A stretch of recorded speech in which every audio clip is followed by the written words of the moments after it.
Good morning, afternoon, evening, all you cubers of culture. I could say we're on the last stage of our guidance now, but really this is just the beginning, because this is where we move from reviewing back into planning, so that we manage the change arising from the recommendations we made in the last section that leads to real action and improvement. So we're here in the process, number 6, but coming back into here. 2 subsections here, creating action from your recommendations and making sure that action leads to improvement. So we're using a lot of change management expertise here. So as we've said before, this is about behavioural expertise as well as evaluation expertise. All of this process of improving social impact sits there too. So by way of introduction, the key thing is that we're working with heads, hearts and minds, and we'll explain a bit more about that. But also that we need to stick with it, we need to follow through, because the kind of innovation that we're hoping for means that things may often get worse before they get better. So the 2 sections, here's a dip in part if you want to just do something little here, but in detail it's about planning actions from the recommendations so that the learning that you've made will lead to improvement. And then it's about rolling out those improvements, sticking with them, so that we're consistently getting better than before. So if you prefer to read about that, there's a bit of detail here. But introducing the first part on planning actions, the learning needs to be implemented. I mean, I know it sounds obvious, but sometimes it doesn't happen. It needs to be implemented effectively, so well, to make a bigger difference, but also efficiently, without a whole load of hullabaloo and too much extra work for people, so that it's inspiring for people and they get more motivated by evaluation and continuous improvement. But what we know is that, I mean, obviously, the clues in the name, continuous improvement can be quite unsettling. It's not a very safe place to be. So it's a good idea to put some kind of structure around it so that people are clear, and you yourself are clear, if you're working on your own, that the complexity or the difficulty, it will end and is worth it. So what success would look like is, generally feeling like things get better, like you are improving, but also that you're starting to be much more thoughtful about what you do and how you work. So you turn down things as well as going for new funds and so on, because they aren't right for you, because you've got a better understanding of the difference you make. And that when changes are made, they're backed up by an evidence base and shared learning, so that it seems like the natural thing to do. So it's about being efficient and effective. It's always better to work promptly. I mean, we've seen so many, for example, government public inquiries that report 10 years after the event. Well, that's no use to anyone, is it? But in general, we're trying to shift towards an evidence-based practice, rather than things that are based on opinion. Although the evidence of the individuals is very important, don't forget. But it's about making it clear where you're building on your learning, and then simple stuff like giving people actions to people and making them time bound. So we think we've put a couple of frameworks in here just to try and shape this messy stuff a bit for you. So this is a version of the double diamond approach that comes from the Design Council. So they talk about a problem, a design brief and a solution.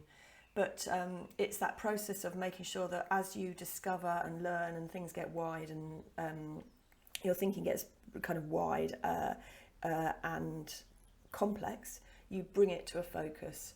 You broaden your learning and you bring it to a focus all the time, and being clear when and how that happens. Or perhaps this is more simple, the plan, do, review cycle. So just remembering, to reflect on where you are in this, and to make sure that you continue to move through it. So a step-by-step process. You might want to decide on one of those models that works for you. We want you to keep heads, hearts and minds in mind, and we'll come back to that in a sec. we want you to use the learning that you've made to plan the next project. And if that's all we do, you know, wouldn't that be a great thing to just use the learning to plan the next project? To use your evidence base to say yes to things, but also to say no. So to start being much stricter about that, and to be systematic and plan things in incremental steps if necessary, so that they become manageable. And it's also worth saying that when results become consistent over time, you can plan to reduce the evaluation task. You don't need to go on and on measuring the same thing over and over again if you're learning the same thing all the time. But you will clearly need to take a point at which you review your learning further forward. And then at that point, plan actions with people and timescales in a normal way, but also just thinking about what the issues are that might get in the way, the heads, hearts and minds issues. So, in summary, we plan actions to motivate people, well, to ensure that the learning leads to improvement, but also to motivate people so that they're part of it, and so that that it does take you on further forward into better practice. So moving on to rolling out improvement. So how do those actions actually follow through?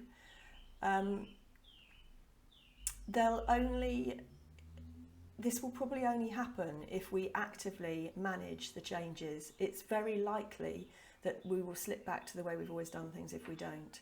So it needs a long-term commitment and this awareness that things can be disruptive. And we need to consider wider emotional and political issues, so the hearts and the minds, as well as the head, so as well as making the rational case for change. So what success would look like now is that continuous improvement becomes the norm for us and for our practice and for our projects, so that over time we're creating greater and greater social impact. We're always moving forward. So as I said, much of what we're talking about here is based on change management learning, of which there is a lot. We do know well. We do know clearly how to change behaviours in people and how to change organisational behaviours too. And one of the key things is that much change fails because people focus on the rational. Well, okay, yeah, that's the recommendation. That's what we've said should happen. Clearly it'll just happen. And that's not true, because you need not just your rational thinking to be in place, but also to understand people's emotional motivation. So if people don't want to do stuff, for whatever reason, maybe a good reason, maybe not, it won't happen. And there will be political issues that get in the way as well. So people will be playing a game often. We need to consider all of those things. So we need to plan to do change. We need to have that rational plan, but we need to make sure that the people who need to also want to change and need to change. So that it's clear what your context is and what the horizon might look like. That tells you actually we've got to do something about this.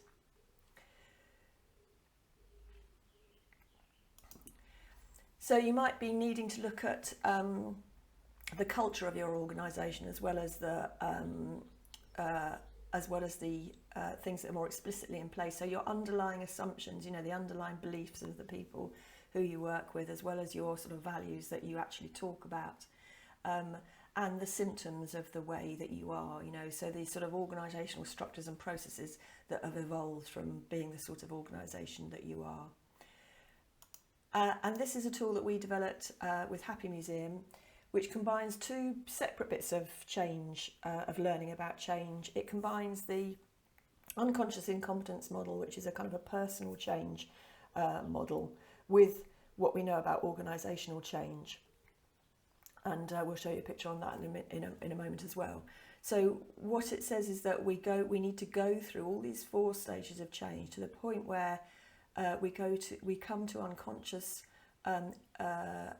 competence, where stuff just becomes business as usual in order to embed change. Otherwise, we will always slip back. So, you start off not knowing what you don't know.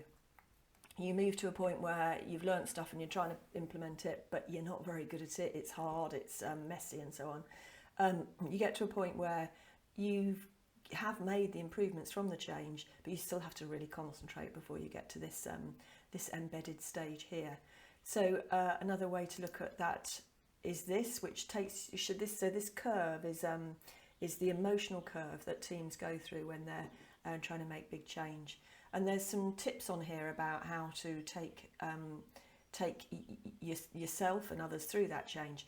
And actually, even just knowing that that's what you're doing is helpful, so that you don't get disheartened when you're sort of down here.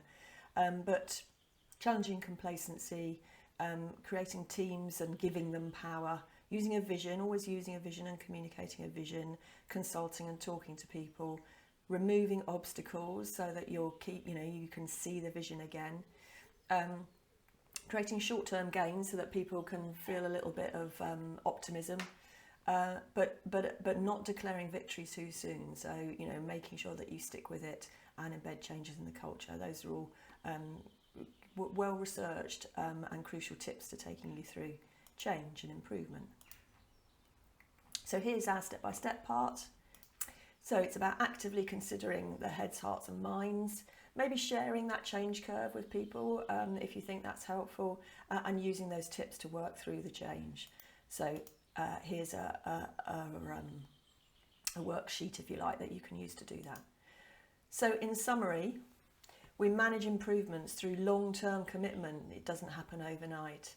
And through understanding of not just the rational, but also the emotional and political context that you're working with, the heads, hearts and the minds. So that, ladies and gentlemen, I won't say is the end, is where we start again at the beginning. So the very best of luck. I'm very happy to be in touch to help with any of this, and we hope that you found the guidance useful.